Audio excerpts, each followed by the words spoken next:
Ladies and gentlemen, we are about to start our EDUCA DPS podcast.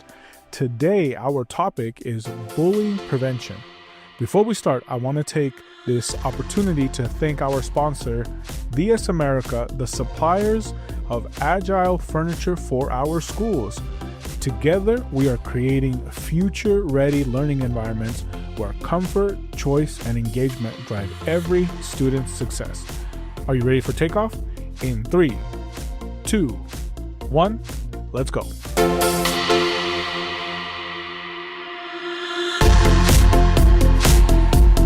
Hello and welcome to the EDUCA DPS Podcast, where we inform families and connect communities. My name is Javier Ibarra. I am your host of the EDUCA Podcast in English, and today we have a repeat guest. Our topic is bullying prevention here at DPS.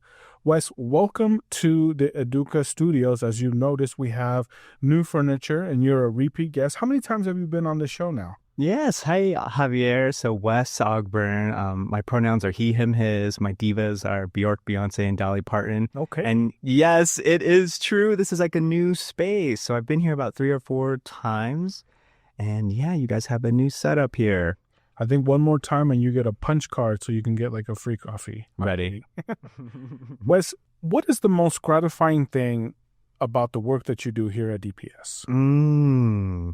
This work to me really connects me to my own heart and experience.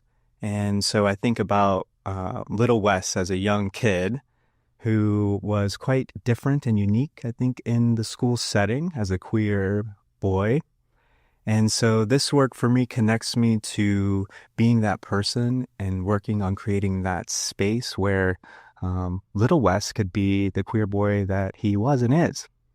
I appreciate you saying that. And I have a follow-up question here. For the first time in our studio, for those listening in, but those watching us can see, we have some roses here on the table. Can you tell me, what is this, the symbolism behind the roses and why you brought them here today?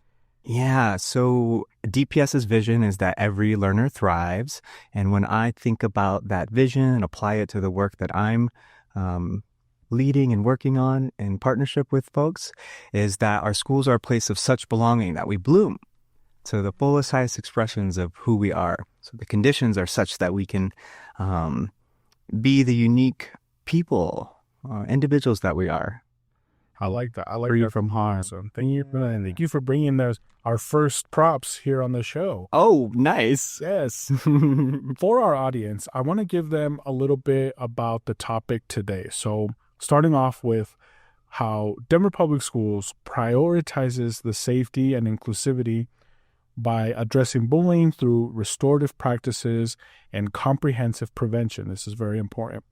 We empower students to report concerns anonymously via Safe to Tell, which is a very powerful platform, and thus ensuring every child feels valued, supported, and free to succeed. So that's a bit about our topic. So I want to get straight into this. Why should we care about bullying prevention work? Because I know from our statistics that bullying is actually down. So does that mean we're done? Does that mean the job is done and we can move on to other things? Tell me about that. Okay. Yeah. So in some areas it's down and in some areas it's stable, but we're hopefully trending downward as we continue to do this work. I think it's important because as a school district focused on and prioritizing safe and welcoming schools, bullying prevention work is a part of that. So you mentioned restorative practices. We also do social emotional learning. We also do a practice called positive behavioral intervention support, which is PBIS, or another way of saying we're going to get clear on our values and the culture we want to see. And we're going to teach those values and reinforce those values. I think it's important you mentioned this, but talking about culture, which leads me to my next question. What does culture and climate have to do with the work that we're doing here specifically around bullying prevention? Yeah, it is the bulk of the work. So it's creating the conditions where bullying doesn't live. It's creating the conditions where academic achievement is possible, where safety is the norm, where we celebrate diversity and the differences that we bring to our school environment. This is what makes up the DPS experience. This is what sets us apart and why we are able to bring a high quality public education within a great learning environment. Because as we know, if students have a great learning environment, they're able to thrive. That's the whole purpose behind our mission statement. Wes, my next question for you, and I want to geek out about the data here, but what are the current trends around bullying, specifically here in DPS, and maybe give us a wider picture of how that compares or what that looks like to the rest of the country? Yeah, so we actually track bullying trends through what's called our Student Voice, our TUVOS survey.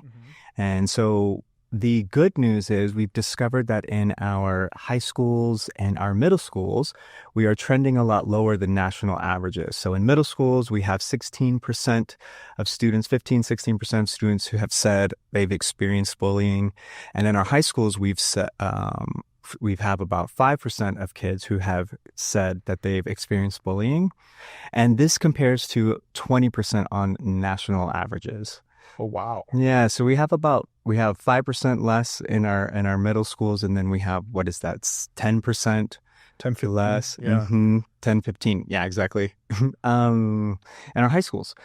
We are seeing that in our elementary schools, we're trending at nationally, like national averages for about 20% of students who've reported that they've been or have experienced bullying.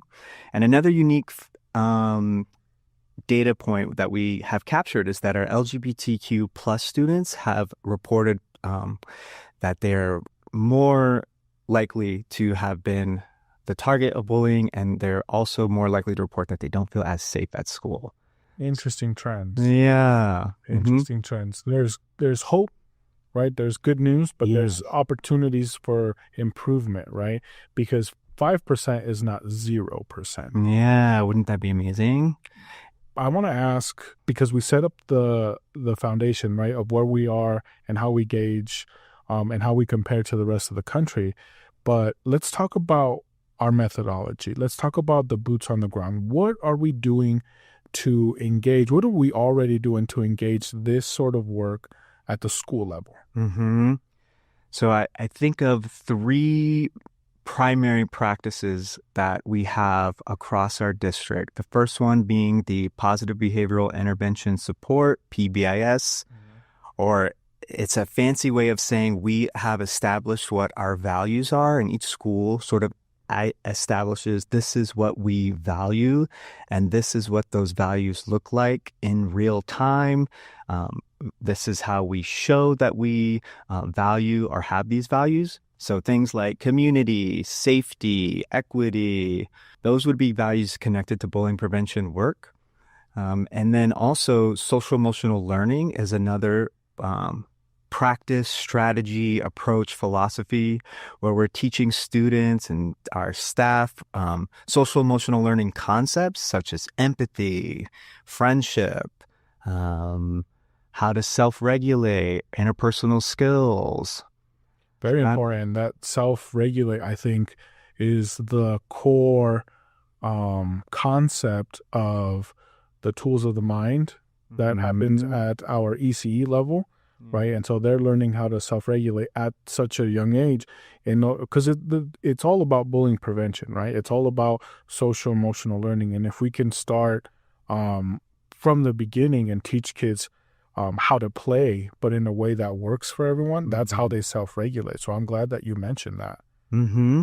Yeah, and the other one is restorative practices too. So emphasizing that school is our community, the importance of being connected to your school, how to solve conflicts peacefully.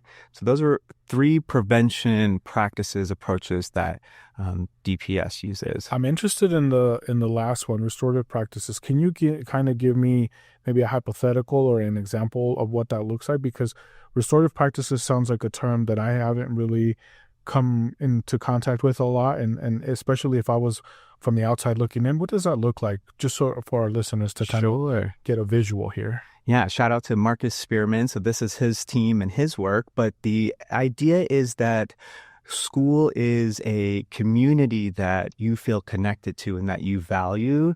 And so in the community, if you feel connected to it and value it, we think about when harm is caused and what role what might I play in causing that harm, taking responsibility for that, learning how to solve a conflict peacefully. So the emphasis, I think, for restorative practice is that we have a community that we value and that it matters to us. We feel connected to this. So I want to participate in a way that is nourishing and supportive of that community. When something goes wrong, I can take accountability for that if I had some part in that. Or if I've been wronged, I'm able and safe enough to share that there's harm that has been caused for me. So is it safe to say that part of restorative practices is ownership or accountability within our DPS values? Because when I think about if I was part of the community, and I am, but, putting myself from the outside in, if you have some stake in it, right? And you say, well, this is my community, and therefore I'm responsible for the good or bad that I put into it. Yeah. And so I want to make sure that everyone gets a nice learning environment. And in turn, I also want a nice learning environment, right? Because it goes both ways. Mm-hmm. Wes, I want to shift gears a little bit here into social media. Very popular, very important. When we talk about this every time, what role does social media play in bullying here at Denver Public Schools? Yeah, so in the bullying prevention realm, social work realm, we think of social media as a location. So it's a behavior that's happening in a specific space. And when I think about social media, I think of it as actually a neutral tool in the world. It gives us what we put into it. And with that, we see sort of the best of who we are and, unfortunately, the worst. And so social media plays a role in that it becomes like a space or location where bullying can take place or happen. And the big push that I think about and the education around social media that I think about is having us be the bosses of the social media space, creating the experience that we want to have, putting out the podcasts and the information that we want to hear, like our art, our music, our hobbies, what we're learning about, our math, our reading. And so focusing on creating the social media as a reflection of the really good things about who we are, and that can include comedy and right now I've got like little babies that like make me laugh. I watch, clips of that and animals. Yeah.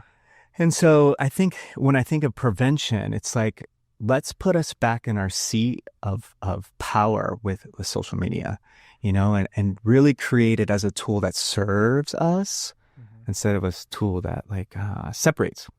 I want to highlight something that you said, which is that social media is more of an environment, a location, versus the cause or the engine behind of what's happening, right? I look at it as it's no different than a playground, right? Yeah. Traditionally, a playground is very happy, very, a lot of fun happens, birthday parties, what have you, at a playground, right? But it's also a place where unfortunate things can happen, such as bullying. Yeah. And I think that it's important for us to as a community to recognize it for what it is, which is it's another environment. So, our message to families is to make sure that we understand that and understand that because it is an environment, we have some sort of conversations with our students about it being an environment and about how we interact in there. My next question for you, and I think this is very key because it's going to set up something that I really want to talk about, which is around behaviors. What interventions are in place for students who are exhibiting bullying behavior? So we've talked about necessarily the survivor aspect, right? One side of the bullying, right? The target, as you mentioned. But let's talk about the students who are exhibiting the bullying behavior. Yeah. So school is a great time of learning and developmentally speaking, a time where our brains can actually change quite dramatically. So someone who's engaging in bullying behavior, we're looking at like, what is the cause, the driving force behind that? And usually it's going to be a learned behavior, or it is they're gaining access to something, or they might be avoiding something. And so we take that as an opportunity to shift the behavior. And I think about it as an opening, an opportunity to understand what's going on. A lot of times hurt people hurt other people, and work towards hurt people hurt people. Mm-hmm. Wow, what a message. Yeah, yeah. And hate can't drive out hate, only love can do that. And so that's where we're kind of bringing in some consciousness, also some maybe structure to change the behavior. Yeah, so you're looking at some like potential mental health support, and then disciplinary action insofar as it will change the behavior. So that's something to keep in mind that's really important, is what we're doing changing the behavior? Wes, I have a scenario for you. So let's say there's a student who has been exhibiting bullying behavior. Is that student now labeled a bully for life, and therefore they cannot be anything else than a bully? Is that what society would say? What is our stance, the DPS stance, on that particular situation, on that scenario? So it's someone who's engaging in bullying behavior would be a helpful, spacious way of describing a pattern of behavior. So it's moving away from you are a bully into you are engaging in bullying behavior. And that creates a bit more space and distance. So yeah, because labeling can self-fulfilling prophecy. Yeah, self-fulfilling prophecy, right? So if we kind of create a distinction between the two, that you're engaging in the behavior versus you are that, there's more space for us to change the behavior. I was recently at my old elementary school, Barnum, shout out Barnum Bears, and I was having a conversation with the principal there, and I said something along the lines of, I used to be a bad student or that situation. She goes, no. She goes, you were a good student who might have done some bad thing. Beautiful. And she corrected me, and I'm a grown man, and I loved it because she corrected me, because that way I don't go around saying that about myself. Totally. But also I don't go around saying that about others. Right? And so what a powerful moment. Took 15 seconds to have that conversation, but I thought it was so interesting. Shout out to the principal at Barnum, because it adds to the work that we're doing with social emotional learning. Yeah. It puts you back in your seat too, of like, I've made choices, I can also make different choices, right? And not who I am, it's that I may be engaging in a pattern of behavior that I can change. Right. And just to clear the air here, my bad behavior was I would always talk. I was a talkative person. I was always trying to, and so I got in trouble for that day. Yeah, so I was very disruptive in the classroom. That's what I meant. But I'm glad she changed my mindset on that, because like, is that necessarily a bad kid? No, that's just a student who likes to talk, right? Yeah. And now I have a career in it, hosting a podcast. So, here we are talking. Exactly. What's my final question for you? Yeah.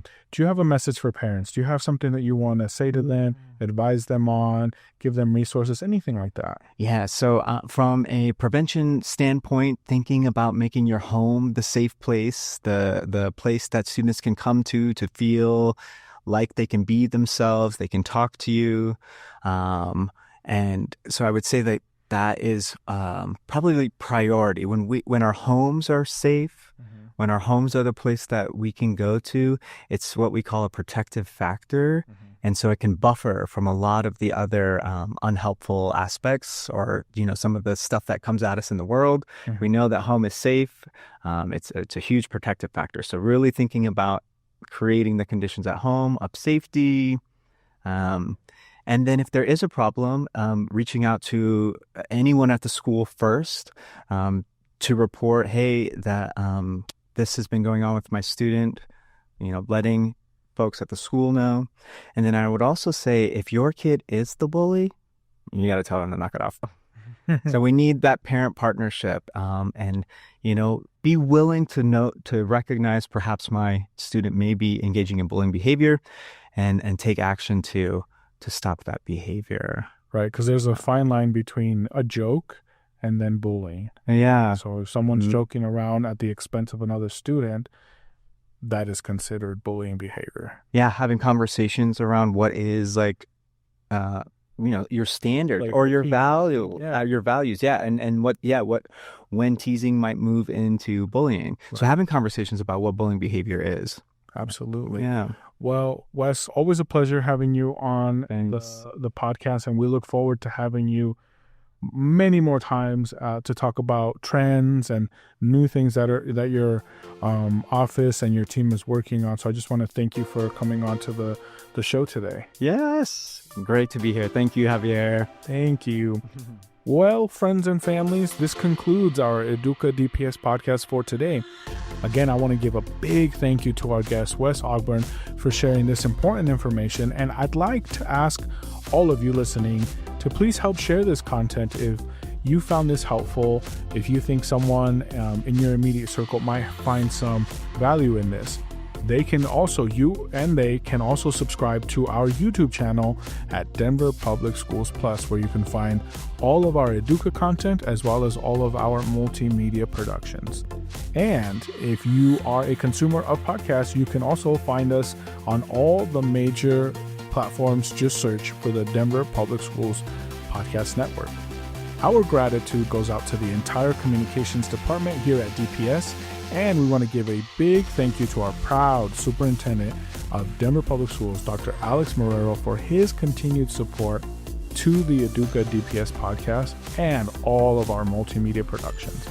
Don't forget to tune into our EDUCA DPS podcast, where the learning journey continues. And remember to tell your children more often, I believe in you and I know you can do it. My name is Javier Ibarra. Until next time.